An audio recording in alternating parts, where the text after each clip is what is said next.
Hello friends. So in our previous video we have seen like what are the list and what are the basic operations we can do with the list and what are the inbuilt methods and functions we can perform using the list in the Python programming. So in this program I'm going to explain how we can do the matrix addition using the list instead of using the for loop. So let's see this video.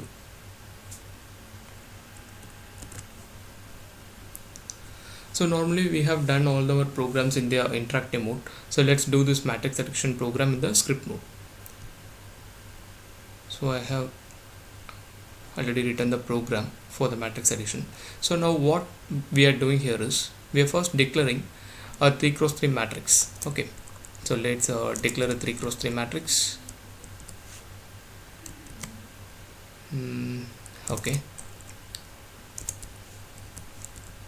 so here we are having two matrices X and Y, both are 3x3, that is 3 rows and 3 columns.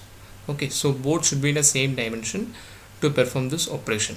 So after declaration of these two matrices, we are going to add these two matrices. So how we are going to add? So X of I, J. So we all know like how we will represent the matrix element. It will be like X of 0 0. So that is 0 is row and another 0 is a column. So that is now 0 0 will represent 12, then 0 1 will represent 7, then 0 2 will represent 3. Similarly 1 0 will be 4, and 1 1 will be 5, and 1 2 will be 6. So in this way we will be taking the elements of the matrix. So now we have given like X of ij plus Y of ij. So the values of I and j must be ranging between 0 1 2 because we have declared a 3x3 matrix. So now how we are declaring that ranges for j. So firstly we are taking the column for j in the range of length of x. So what is the length of x?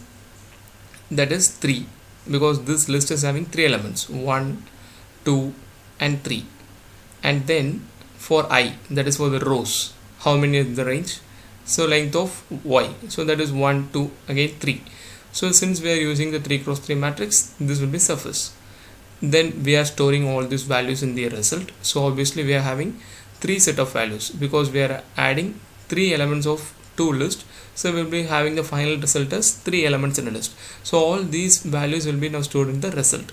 So now we are going to print that result. So just by like for r in result, print r.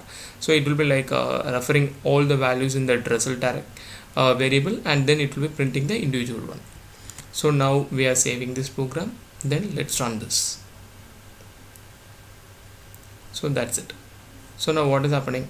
Individual numbers are getting added. So 12 plus 5 17, 7 plus 8 15, then 3 plus 1 4. So similarly all the values are getting added. So in this way we can perform the matrix addition. I hope you guys understand this program. So if you have any doubts in this program, please post your comments in the description box. Thanks for watching this video. Please subscribe my channel for more videos on Python programming. Thank you.